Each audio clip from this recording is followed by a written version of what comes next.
Amém? Amém. Romanos capítulo 1, o verso 16 e 17, diz assim: Pois não me envergonho do Evangelho, porque é o poder de Deus para a salvação de todo aquele que crê, primeiro do judeu e também do grego.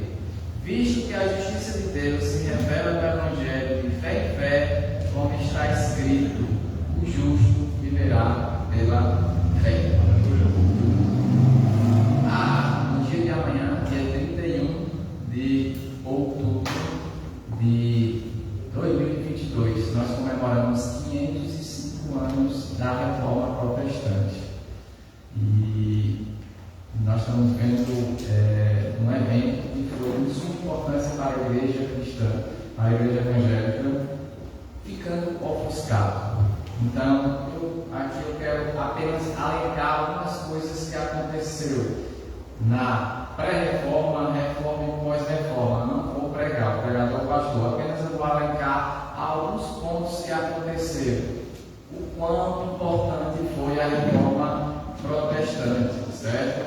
E o texto básico é esse, o Romanos capítulo 1, verso 17, e lá no final ele diz: o justo viverá pela fé. Esse foi o texto ao qual o apóstolo Pedro teve a sua conversão, certo? Então, eu vou apenas falar de introdução para poder alencar. Equivocadamente, muitas pessoas acham que a volta à Bíblia começou com Calvino e Lutero. Ao contrário, antes da reforma, houve tentativas de fazer parar o declínio do prestígio e do poder do Papa através de reformas de várias espécies.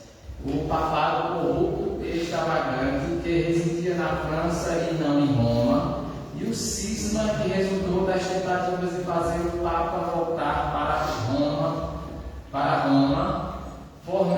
forneceram o ímpeto que levou os místicos e os reformadores como Wycliffe, Hus e Savonarola, os concílios reformadores do século XIV, certo? E os humanistas bíblicos a procurarem formas de produzir um reavivamento da vida espiritual dentro da Igreja Católica Romana. Então, a primeira coisa que aconteceu foi a tentativa de reforma interna, de reforma dentro da Igreja, e não um cisma, uma separação, certo?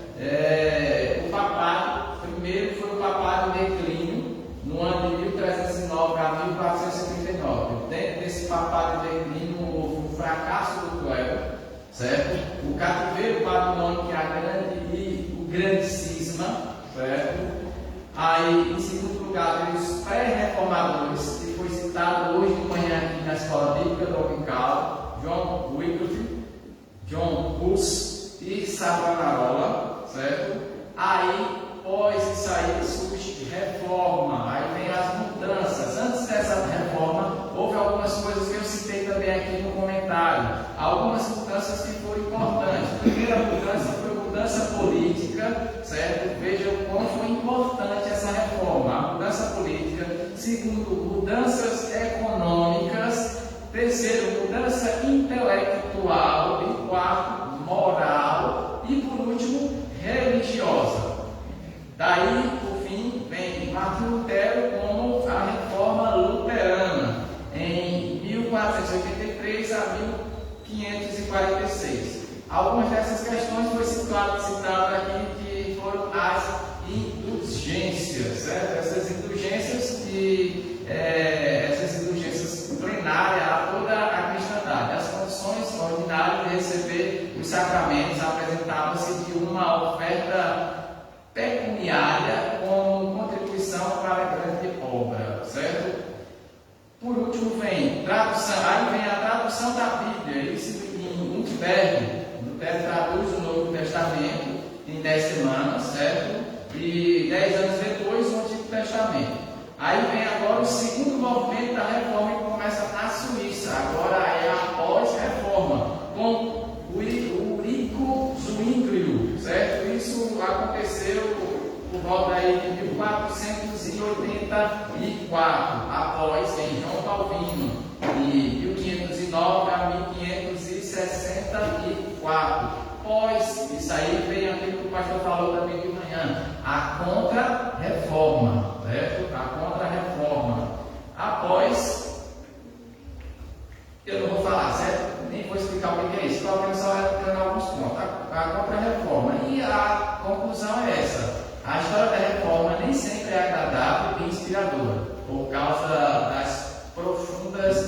conexões entre elementos religiosos e políticos.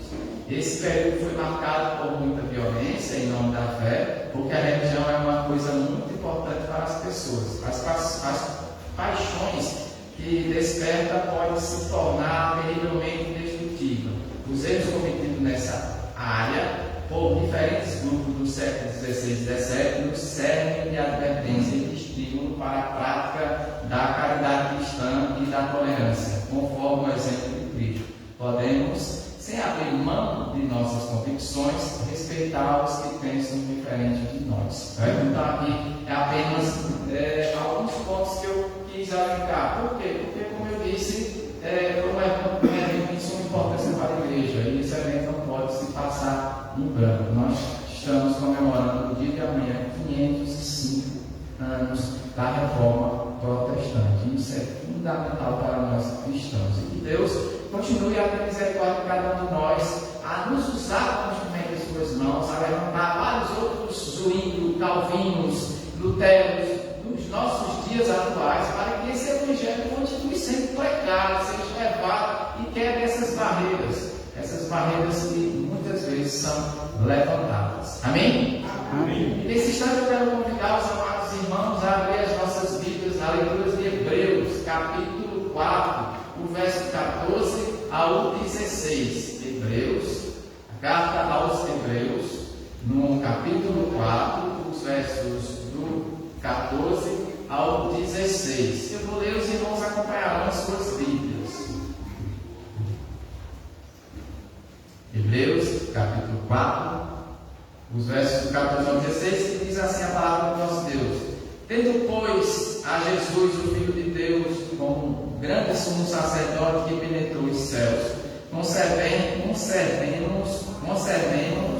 firme a nossa confissão, porque não temos sumo sacerdote que não possa compadecer-se das nossas fraquezas. Antes, foi ele tentado em todas as coisas, a nossa semelhança, mas sem pecado. Achegou-nos, portanto, confiadamente junto ao trono da graça, a fim de recebermos misericórdia e acharmos graça para socorro em ocasião oportuna. Amém? Nesse instante vamos entoar o hino de número 7, glória